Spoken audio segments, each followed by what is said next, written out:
Hello everyone, welcome back to my channel study and craft with Puja. By the way, আমি পূজা আর আজকে আমি তোমাদের সাথে শেয়ার করছি মাকুড় পর্ব বা পরিচ্ছেদ 7-এর প্রশ্নোত্তর। এর আগেও কিন্তু মাকুড় থেকে বহু প্রশ্নোত্তরের ক্লাস বা বহু ক্লাস আমি তোমাদের সাথে শেয়ার করেছি। তো যারা সেগুলো দেখতে চাও, ডেসক্রিপশন বক্সে প্লেলিস্টের লিঙ্ক রয়েছে, তোমরা চাইলে সেখান থেকে দেখে নিতে পারো। আর আজকের ক্লাসটা যারা শেষ অবধি দেখবে তারা কিন্তু জানতে পারবে এই প্রশ্নোত্তরের পিডিএফটা তোমরা কিভাবে পেতে পারো। তো বেশি দেরি না করে চলো শুরু করা যাক প্রথম প্রশ্ন দিয়ে। মাকুড় কোন বাজনায় সুখ্যাতি আছে? লীলা মজুমদারের মাকু কিশোর উপন্যাসে দেখা যায় মাকু খুব সুন্দর ক্ল্যারিনেট বাজাতে পারে। নেক্সট হচ্ছে প্রজাপতির পা কোথায় জড়িয়ে যায়? দুটো ছোট করমচা গাছের ডালের মধ্যে ঝোলানো বড় মাকড়সার জালে প্রজাপতির পা জড়িয়ে যায়। প্রজাপতি কোন ফুলের মধু খায়? গাছের গোড়ায় গোড়ায় যে ভুঁই চাপা ফুল ফুটেছে প্রজাপতি তার মধু খায়। ঘড়িওয়ালা ডুকরে কাঁদতে থাকে, ঘড়িওয়ালার এই কান্নার কারণ কি ছিল? ঘড়িওয়ালা মাকুর জন্য কেঁদেছিল। ঘড়ির দোকানের গুদাম থেকে কলকবজা চুরি করে সে 17 বছরের পরিশ্রমে মাকুকে বানিয়েছিল। তাই দোকানের মালিক অভিযোগ করে তার পিছনে পেয়াদা লাগিয়েছিল। অথচ 1 মাস মাকুর খেলা দেখাতে পারলেই সব ধার শোধ করে প্রচুর টাকা নিয়ে সে মায়ের কাছে যেতে পারত। মাকুর পরীদের রানীকে বিয়ের ইচ্ছা আর কাদার কলের আবদার সব কিছু গোলমাল করে দিল বলে ঘড়িওয়ালা কাঁদতে থাকে। সোনাটিয়া বটতলার দিকে দৌড়ে যাওয়ার সময় তাদের নাক ঘেঁষে কি উড়ে গিয়েছিল? সোনাটিয়া বটতলার দিকে দৌড়ে যাওয়ার সময় তাদের নাক ঘেঁষে প্রকাণ্ড রঙিন প্রজাপতি উড়ে গিয়েছিল। আম্মা প্রজাপতি নিয়ে কি বলেছিল?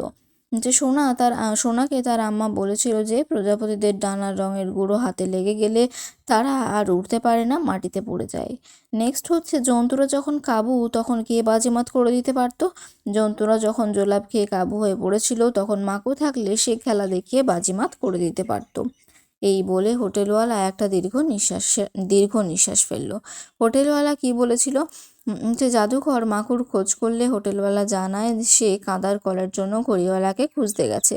হোটেলওয়ালা জাদুকরকে দায়ী করে বলে যে জাদুকরের পরীদের রানীর খেলা দেখেই মাকু তাকে বিয়ে করতে চায়। কিন্তু মাকুকে সবাই বলে কলের পুতুল এবং সে কাঁদতে বা হাসতে জানে না। এরপর থেকেই মাকু ঘড়িওয়ালার কাছে কান্নার কলের জন্য বায়না করতে থাকে। ঘড়িওয়ালার সে বিদ্যে জানা ছিল না, তাই নাছোড়বান্দা মাকুর হাত থেকে বাঁচার জন্য তাকে পালাতে হয়। তাছাড়াও ঘড়ির দোকানের মালিক ঘড়িওয়ালার নামে নালিশ করেছে। ধরা পড়লে জেলে যেতে হবে, হোটেলওয়ালা এসব কথাই বলেছিল। সবাই যখন মাকুর খোঁজে গেল তখন হোটেলওয়ালা কি খুঁজছিল? সবাই যখন মাকুর খোঁজে গেল তখন হোটেলওয়ালা সঙ্গের হারিয়ে যাওয়া লটারির টিকিটে রাতখানা খুঁজছিল। সোনাটিয়া প্রজাপতিদের কিভাবে দেখেছিল? সোনাটিয়া তাদের নাগালের মধ্যে এমন বড় বড় রঙিন প্রজাপতিকে উড়ে বেড়াতে দেখেছিল যা তারা আগে কখনো দেখেনি। ওই প্রজাপতিদের রঙের বাহার দেখে ওদের চোখ জুড়িয়ে গিয়েছিল।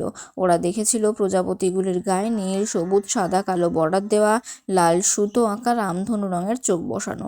সেই প্রজাপতিরা গাছের নিচে ভুঁই চাপা ফুলের মধু খায়, কিন্তু কাছে গেলেই উড়ে পালায়, উড়ে গিয়ে বসে বুনো বাতাবি লেবুর ফুলে। প্রজাপতির ডানা ধরে নাড়া দিলেও উড়ে পালায় এবং রোদে বসে ডানা কাঁপায়। কারা জাদুকরকে মেরে মাটিতে বিছিয়ে দেবে? যে 3 গ্রামের লোক সার্কাসের খেলা দেখার জন্য আগাম টিকিট কেটে রেখেছে তারা জাদুকরকে মেরে মাটিতে বিছিয়ে দেবে। সোনা কি জানে বলেছিল? সোনা বলেছিল যে সে যোগ বিয়োগ, ছোট নদী, দিনরাত এসব জানে। এই অবধি শুনে টিয়া মহা রেগে গেল। টিয়া কেন রেগে গিয়েছিল? সে কি বলেছিল? ঘড়িওয়ালা আক্ষেপ করেছিল যে জানোয়াররা জোলাপ খেয়ে অসুস্থ হওয়ার সময় মাকু যদি থাকতো তাহলে সে খেলা দেখিয়ে বাজিমাত করে দিত। কলের মানুষ হলেও সে ক্ল্যারিনেট বাজানোয় দক্ষ।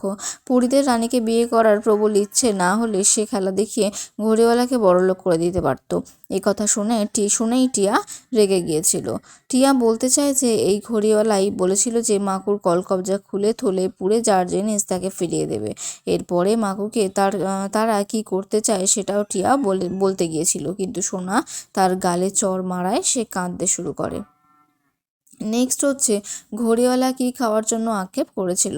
ঘড়িওয়ালা মোচার ঘন্ট খাওয়ার জন্য আক্ষেপ করেছিল। সঙ্গের জানোয়ারদের ওষুধ খাওয়ানোর বর্ণনা দাও। এটাও কিন্তু ইম্পর্টেন্ট একটা প্রশ্ন।